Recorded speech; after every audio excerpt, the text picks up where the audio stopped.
Hello, and thanks so much for joining the Invisible Americans podcast with Jeff Madrick and Carol Jenkins. We address the travesty of child poverty here. There are nearly 13 million children living in serious material deprivation in America, and we don't see them. They are our invisible Americans, and we plan to change that. A couple of words about us. The podcast is based on Jeff's book, Invisible Americans, The Tragic Cost of Child Poverty. He's an economics writer, author of 7, and co-author of another 4 books on the American economy. And Carol is an Emmy-winning journalist, activist, and author, most recently president of the ERA Coalition, working to amend the Constitution to include women. And we are longtime colleagues and friends.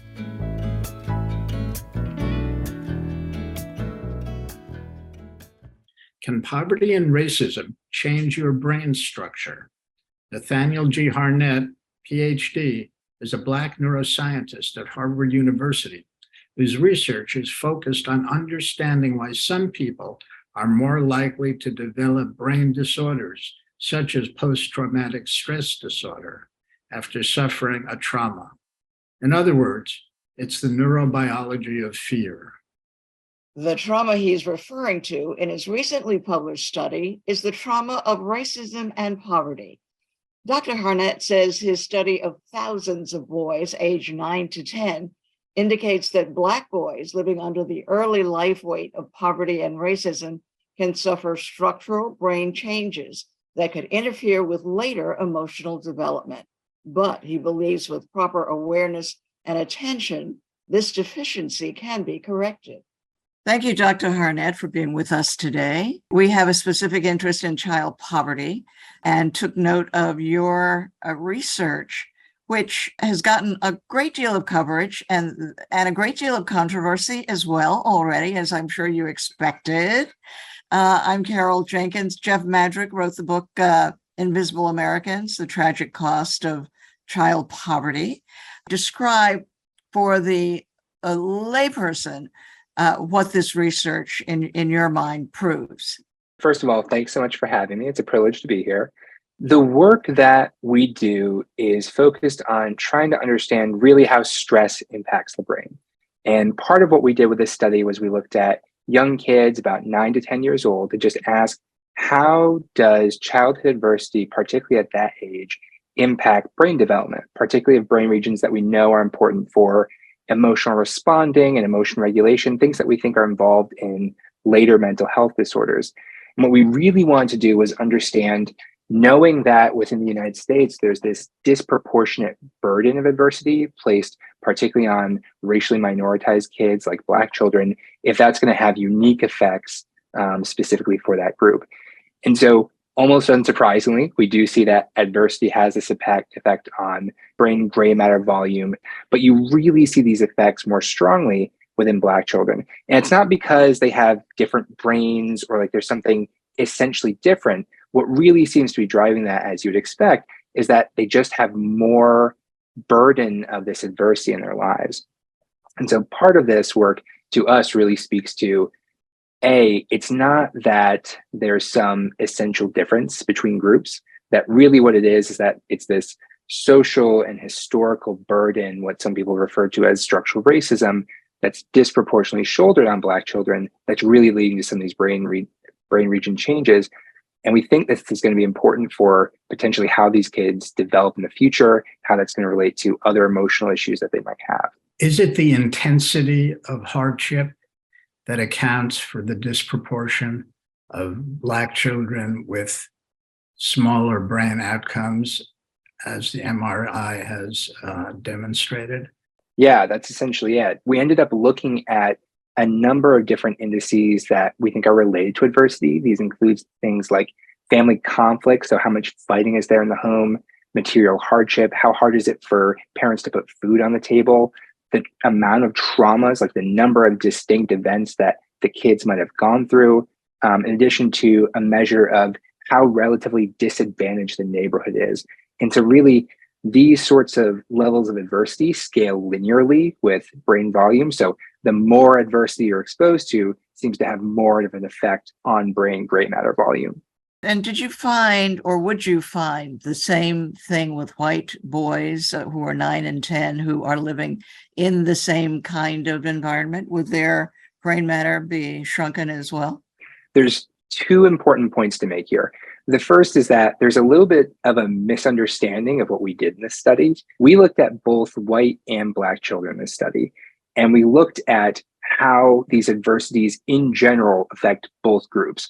And so we're not saying here that the effects of poverty are specific to Black kids or the effects of adversity. Adversity affects all kids, white or Black. And so, yeah, we would absolutely expect to see these sorts of changes in brain volume in white kids if we had only looked at white kids. And I think that a lot of literature has only looked at white kids or predominantly white kids.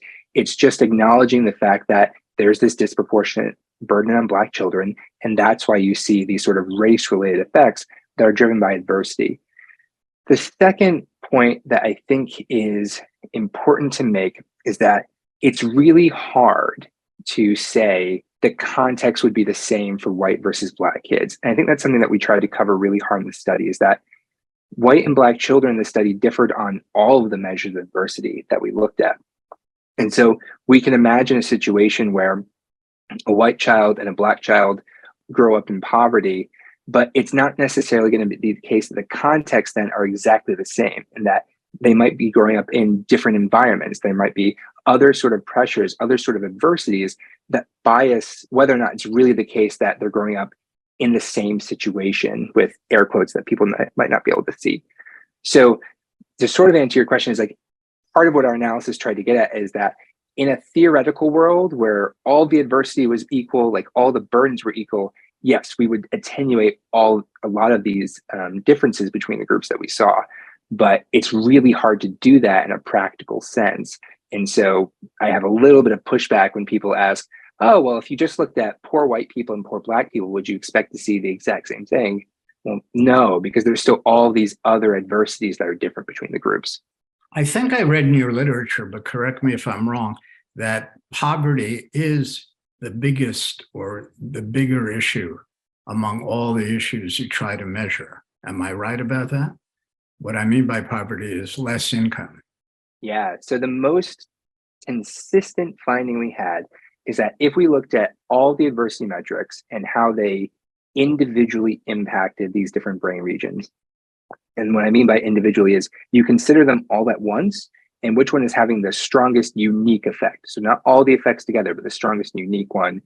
It's family income levels that are having the most consistent and somewhat stronger effects across all these brain regions. So you're absolutely right. What part of that data suggests is that income really is having this really strong, unique effect. Just to point out, though, that it's not independent necessarily of all the other effects. It's just that when you account for everything, it really is income that seems to be driving a lot of this. So income level and racism are the big stressors for these Black boys, and at the age of 9 and 10. Why did you pick that particular age range?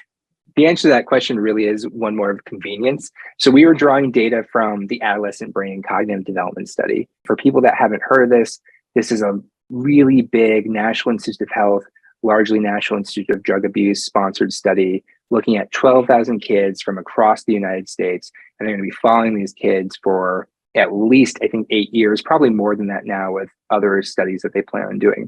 But the kids were recruited when they were about 9 and 10 years old. And this was now about 6, 7 years ago. And they've been followed every year with new imaging being done every 2 years so that we can look at how their brains are changing over time. And so when we first got the data set, the only ages we had were 9 and 10. But now we've gotten data from when these kids were 11 to 12. Soon we'll have data from when they were 13 to 14, and so on and so forth. So we're really going to be able to look and see longitudinally how are these disparities in income, these disparities in the neighborhoods that they're growing up in, all these different adversities, how that might be affecting their brains. So the issue, just to be clear to our audience and anybody else who's listening, the level of damage to the brain you're using is an indicator of the intensity of adversity. It's not really the other way around. Am I making a mistake here, or I'm not making that clear?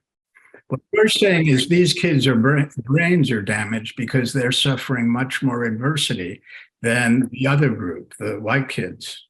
I think that's a good important point to make too, in terms of what I suspect some people think or try to argue is that it's not the case here that brain volume is contributing to the adversity. Again, these kids are 9 to 10 years old. They don't get to choose what environment they're in. They don't get to choose what income their parents are. They don't get to choose the hardship they're under. It's really the case, exactly what you're saying, that it's these childhood adversities that are driving these differences in brain volume.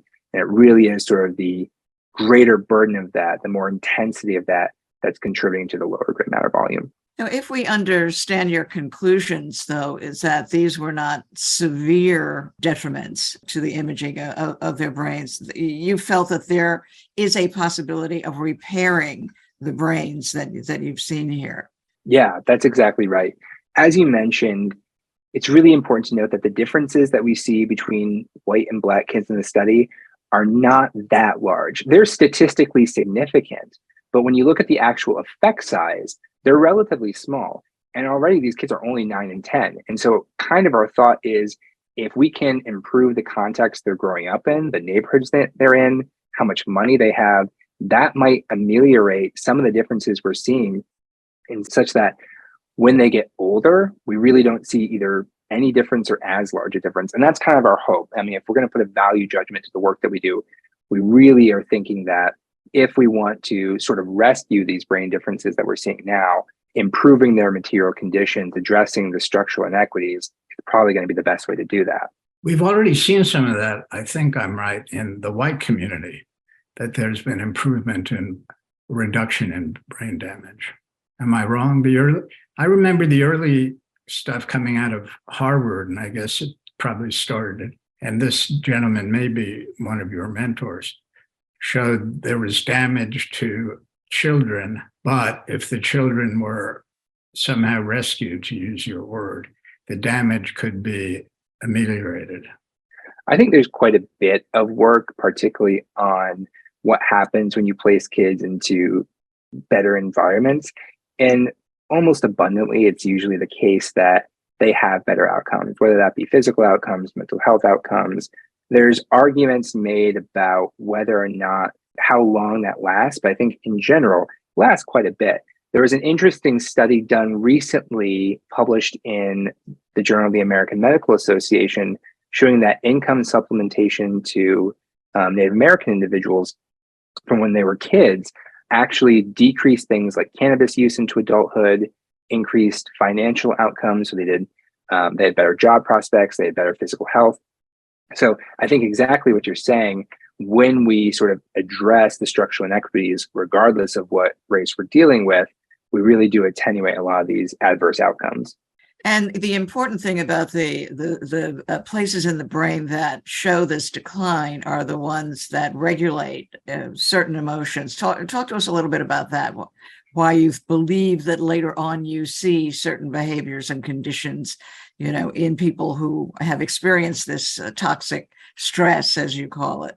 These brain regions that we studied, the prefrontal cortex, amygdala, and hippocampus, are really important emotion regulation regions.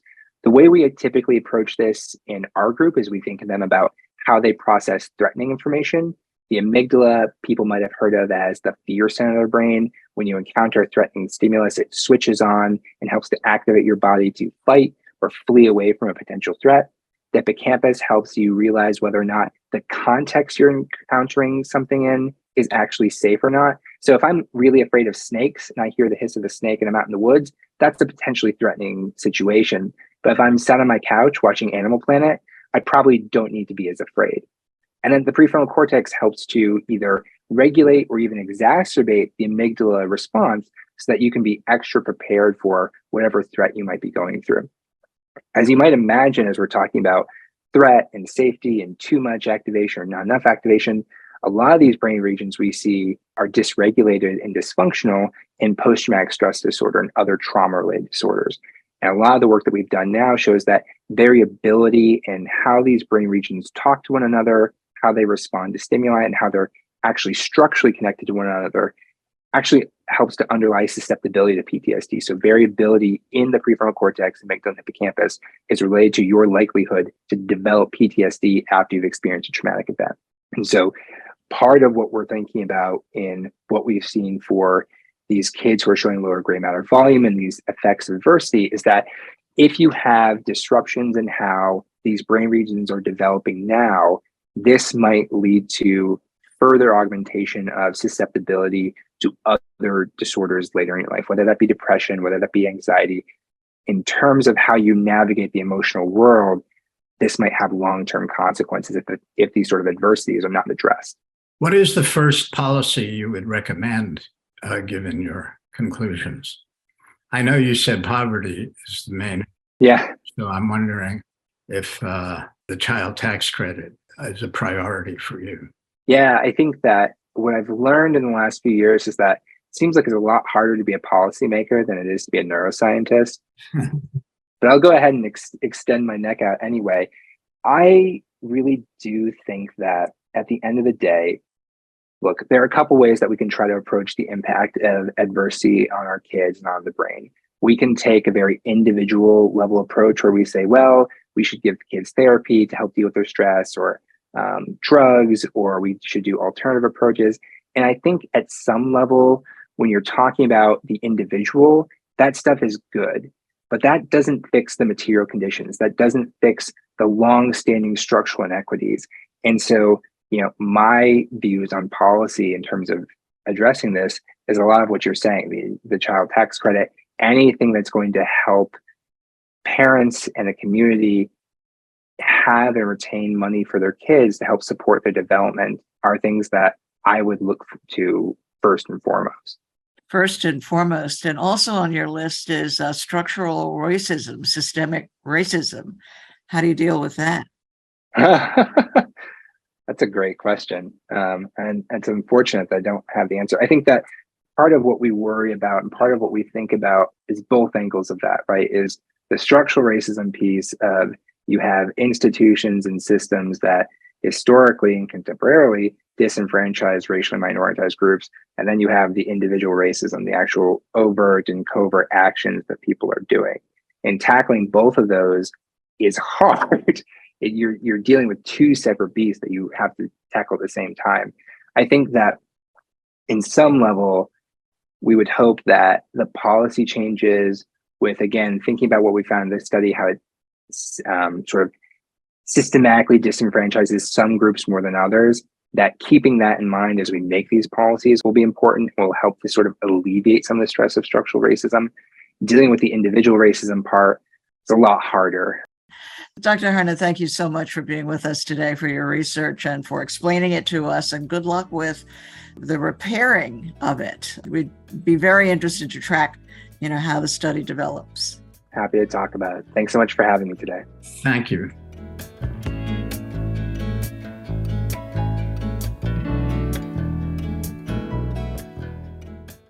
Clara Moore is a poverty expert with the national organization Results.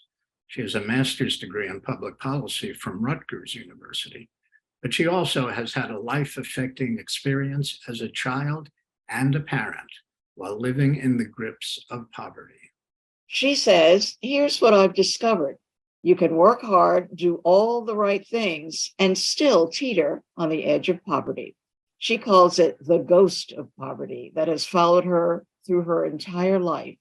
Thanks so much, Clara. Thank you so much for being with us today. I have seen you some on webinars. I have read what you've written, and I know that you are a poverty expert, which when I saw that, I said, I want to know more about that. Jeff, of course, has written the book Invisible Americans, which started our conversation about the child tax credit, our wanting to get it reinstated and to make it permanent. So that's the purpose of our podcast. Jeff, did you want to start off with a question for Clara? Hi, Clara. Pleasure to speak with you. You know more about poverty than we do because you've been there. And I wanted to ask you, when the child tax credit was passed, did you know how beneficial it was likely to be? To be very honest, because I have a degree in policy, and also I do this advocacy work, which is all around policy. I follow policy, especially anti-poverty policy, pretty closely. So I saw it coming down the pike, and I can't tell you how excited I was. And I knew it was coming, and I knew that I was calling everyone, like, make sure you sign up, make sure you understand what's going on. I was trying to educate everyone because especially during 2020, which was one of the darkest, hard times of my life, it was like a light at the end of the tunnel, to be very honest. How much did it help you?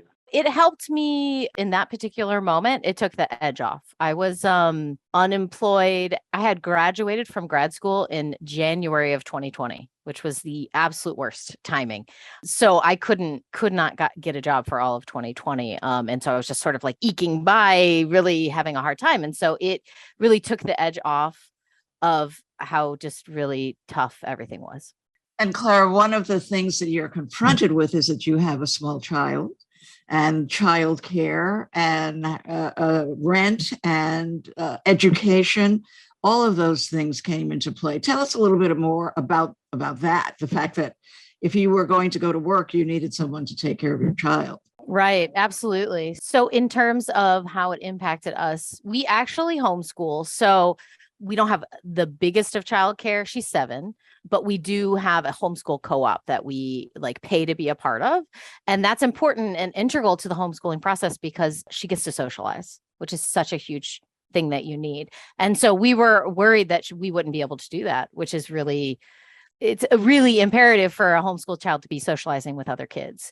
So it allowed us to keep doing that. It also just allowed us to feel some security, housing security, being able to pay for basics, things like that. It was just really important. And then I don't want to underplay the importance of so we got the monthly, which was amazing. And then I also got like the full refund. So the way it worked, right, I got basically the full refund, and the monthly was that extra amount. And so getting that full refund at the end of the year, or the beginning of the year, essentially, is so imperative to people in my situation, because one thing about poverty, and especially long-term poverty, is you just can't save money. It's just nearly impossible to save money. And getting a large sum of money, a few $1,000s, is really meaningful to if you want to move, if you want to buy a car, if you want to do anything that requires like a large chunk of money. So what happened to your life when Congress so kindly took the child tax credit away? When it went away, I finally had secured a job, and that really was helpful. But what isn't helpful is that even though I've secured a job as a person who's lived in poverty much of my life, I'm still live right on the edge of poverty. Like just because I have a job and it has benefits and seeming security, it does not mean that I'm not one paycheck away from being homeless. Like, honestly, I'm right on the edge. And so when things, safety nets like that are taken away, I'm just that much more anxious. I'm that much more worried, and I'm that much closer to sort of stumbling back over the edge into poverty. It's really hard to parent that way. It's really difficult because you want to be present for your child, right? You want to make them feel safe, and it's hard to make them feel safe when you don't feel safe. You speak about your lifelong experience with poverty. If you can tell us a little bit more about that. Absolutely. I grew up in a big family. We didn't have much. I honestly didn't think that much about it. I mean, I knew that we didn't have much, but I didn't really understand what poverty was, especially since I lived in middle America, and we sort of all just like that's just the way it is, right? No one wants to say that they live in poverty. So when I got older and I met other people and I understood how other people lived, I suddenly was like, oh my goodness, I lived in poverty, and I struggled through much of my 20s and didn't really understand. I thought it was a personal failing. I thought that I just couldn't get on top of it. But I was like, okay. And then after I had my child, the bottom fell out again. And I didn't understand how close I was to poverty until I had a situation and I had a small child and I couldn't work all the time. And I didn't have the stability that I had before. And suddenly I was in really terrible poverty for many years until I kind of got to work on that, went back to school, tried to like progress my life. Right. So then I also started in that moment of going back into poverty. I also started advocating for anti-poverty programs and understanding more and more and more about my own experience of poverty and my own experience of generational poverty, my own experience of how poverty has just like followed me through my whole life, even in the times when I was like making okay money, right? And so it's not something that's easily shed. It's a shadow that constantly follows you around unless you really have like a huge windfall. Most of those of us who grew up in poverty are constantly just sort of like trying to run away from the ghost of poverty. What was the most anxious aspect of poverty for you? I've had money anxiety my whole life, right? And like I said, in my 20s, I thought it was a personal failing. I thought I couldn't figure it out. And so money was just anxiety ridden all the time. And it's always about, I'm not going to be okay. That's how you feel. And so every penny, you think about every penny you spend, you think about every penny you make, you think about every hour that you're at work. You're like, okay, I can now buy those shoes I need to come back to work, right? There's no ease. And I sort of just lived that way because I thought that was how I lived, right? And that was okay. And then when you're confronted with a child who's watching you live like that, then you start thinking, oh, I don't want to pass this on. Like, I don't want her to see me constantly be worrying about every single penny and worrying about, where the next meal is coming from, or where we can get healthy and nutritious food. Or the thing about poverty and anxiety is like they go hand in hand in terms of it impacts literally everything, right? So do I have enough gas to take her to daycare? Do I have enough gas to take myself to work? Do I have, every single day, it's like, do I have the resources to do the things that just make my life function? And when you have a child, especially a small child, you want to be able to give them joy and happiness and ease. And it's really difficult to do that when you yourself are just thinking constantly about how you're going to make this work. And it just is never ending, which is also exhausting. Much like raising a child, it's never ending, right? But then you have this other added piece. It's also scary because you think to yourself, I mean, there are moments, she's 7 now, and there's moments in the last 7 years where I was like, okay, well, I guess we'll sleep in the car. Like, we never had to, but we got to that point where I was like, well, I don't know where rent is coming next month from. So I have to start planning. How do I get myself out of the situation? What do I do if we are faced with the situation where we can't stay in our apartment? Right. And that's like not fun or happy.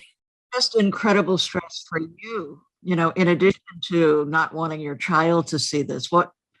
Depression, anxiety, all of that. Absolutely. A lifetime of it, really, and then that impacting being present. And I really talk a lot about how poverty takes you away as a parent. And I witnessed it with my own parents who were constantly concerned about where money was coming from. And they just were not able to be present. Not only were they working all the time, but then when they were home, they were anxious and agitated and worried, right? And I don't want that. I want to be present. I want to be available. I want to be there for her. And I don't want all of my waking moments concerned with like how we're going to make it to the end of the month or how we're going to make it through the year. Poverty really snatches parents from children in that way, emotionally and oftentimes physically. What do you think people understand least about the lives of poor children brought up in families that are poor? I think it's one of two things. One is that children don't understand that they're poor, right? They often don't understand the concepts of it or why it's happening or what is happening. Children will just accept whatever it is. And it's very hard then as you move through adulthood and into the next stage of your life to say, this isn't the life I want for myself. Because you don't even realize that there is another life. You don't even realize that people live differently than you, or they don't struggle minute by minute, or they have family that's maybe supporting them financially when you don't. And I think that is one of the biggest issues. And like I just said, the anxiety and trauma. I also really like to stress that poverty is traumatic.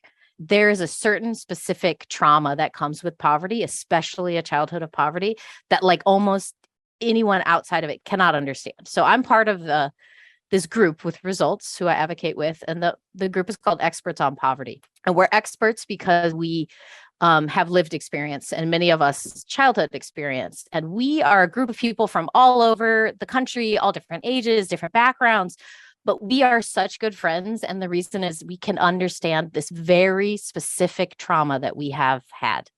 And it is so specific, it's really hard to almost explain because it's just like insidious and encompassing and sort of just like eats away at you in a way that's hard to understand about other kinds of trauma, because it's little t trauma, right? It's not big, like one big thing happened. It's like constant concern, constant worry, constant anxiety, your parents anxious, your parents worried, and then also being put in situations that aren't exactly safe because that's what we have, and things like that. So it's stopping the generational transition of this, what you call the ghost of poverty, that goes from generation to generation, that you are keenly, and that the organization you work with results is, you're keenly interested in doing that, of stopping it here and now. And that's one of the things that things like the child tax credit actually did do and demonstrate that they were very successful at, and yet it was taken away. And has always done. Like, it is one of the most successful programs, federal programs, in terms of actually getting people out of poverty and keeping people out of poverty. And that's the wild thing, that it's not, A, that model's not used more, and B, that it's not more supported, but it actually functions the way it's supposed to function. And it's such an imperative piece. I would say, looking at my life as a parent in the last 7 years, the few things that have really made it okay for me, EBT is wonderful. Medicaid, I have had a great experience with Medicaid. I've never seen a medical bill, right? It's just like I've been taken care of by the country, right? When I was unemployed. And then the child tax credit, getting the tax credit at the end of the year, the beginning of the year, and having a large chunk of money that can get you to the next place that you could never do when you're just being nickeled and dimed all over the place by the expense of poverty, which I'm sure you guys have talked about before, is poverty is so expensive. It is expensive. What can we do? You're, in addition to being an expert in poverty because of your life experience, you have a graduate degree and you are researching the policy. What exactly needs to happen? How do we get this, in your mind, back in play? I was part of a briefing about what the next step is. And what was really driven home in that is that, A, strategically, we have to weigh this against corporate tax cuts. So we have to say, you can't have your corporate tax cuts unless we get this support. And the other one was sort of paring down our push. So there's been a push for the monthly payments. There's been a push for total refundability, which means anyone gets it, even if they don't make any money, even if they have no income, they receive it. And then the added benefit, so like a higher benefit. And just to sort of pare down what our want is. So we either have to focus on more benefit or more people.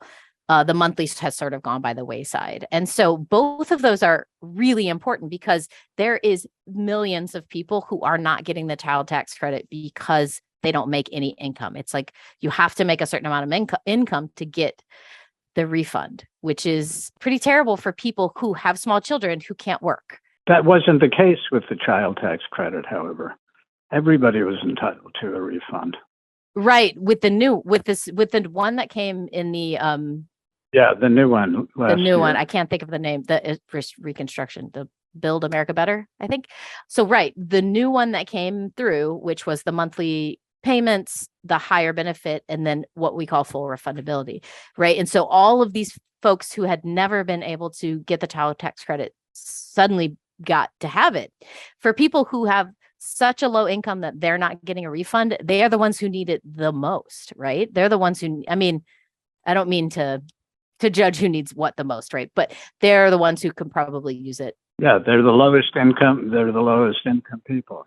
The tragic thing about that is that unemployment and having a new child goes hand in hand. It's, unless you have a ton of money for childcare, you can't work and have childcare. Because most jobs these days pay as much as it costs to send your kid to childcare. So a lot of people, what they end up doing is just not working, right? And then those folks are not getting the benefit of this tax credit because they don't have the money to, it's pretty wild that there would even be any sort of people being too poor to get the tax credit. It doesn't make sense. Yeah, it made sense to a lot of American legislators for a while, but that's why the recent one was so revolutionary. Right. It went to everybody. So that's why we're making a push to try and get it reinstated. And I'm sure you're doing the same thing. Absolutely, as much as I can. I mean, thank you for having me on so I can tell this story and help people understand this. Let me just ask this. How did it affect your daughter's education? So she was well treated medically because of Medicaid, right? Right. But a lot of people aren't because a lot of states have refused to adopt it. But secondly, how did it affect her education? Did she have sufficient resources? Was she calm enough to do her work? Like I said before, we homeschool, but homeschool it sounds okay. So we homeschool, so we teach at home, but that requires a huge financial input. So we have to buy our own books. We have to buy our own, or we try to send her to classes. We, have to buy our own supplies essentially. And then also make our schedules flexible enough to be able to do that. And then on top of that, we try to send her to our co-op so that she can have social time and also have a consistent social time with the same kids and the same teacher, which is also really important. And so without that benefit and that support, we were really worried about not being able to send her back to that. And it also cuts down on how much we can provide for her education in terms of buying books and workbooks and programs. All of that stuff costs money. Yeah. Well, I think you're doing a great job. You went back to school. Congratulations. Thank you. You're a great story, Clara. Thank you for working. Are you optimistic about ending this ghost of poverty for yourself and what you see with your group? The group that you're with, who will share this experience. I do. I am optimistic, and I kind of have to be because if not, it's too depressing, right? And the thing that I've learned about the ghost of poverty, right? One of the ways it thrives is in isolation. And so the results group is so important to me. And on top of that, telling my story, because what I realize is people are in poverty, in isolation, not understanding why things aren't working out. And it's not because they're a bad person or they're not working hard enough. It's because we're stuck in a system that is really difficult. The way to break that isolation and to really help keep that ghost as far away from possible is community. And the community starts with talking about our experiences. And then other people can say, I have that same experience and let's help each other. I'm having a hard time. Can you help me?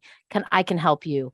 My daughter outgrew these clothes. Do you need some clothes for your kid? Those are the things that keep the ghost of poverty as far away as possible, I think. Well, Clara, thank you so much for being with us today.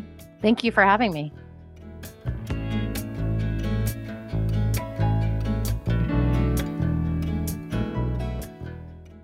History will judge a nation's decency in various ways. One of them will surely be the well-being of all its children. American neglect of its poor children is both inexplicable and deplorable. By basic measures, it has the highest child poverty rate among rich nations in the world. A generation of careful academic research has shown how damaging this has been to children's cognition, health, nutrition, and future wages. In 2021, Congress and the President adopted an enlightened program that expanded the child tax credit and made it available to almost all children, no matter their race, ethnicity, or how little their parents earned. The results were stunning, cutting the poverty rate by half. But Congress refused to renew the program. In coming months, this podcast will examine the future of the child tax credit and other key policies to protect children from the destructiveness of poverty. We are dedicated to restoring a bright and optimistic future for all children in this land long celebrated for equal opportunity. We want to thank our guests today, Dr. Nathaniel Harnett and Clara Moore. On our website, you can find a complete transcription of the conversations, show notes, bios, and links for our guests, as well as articles about child poverty and prescriptions for it, and organizations doing this work. Our website is www.theinvisibleamericans.com. That's theinvisibleamericans.com. Jeff and I will see you the next time.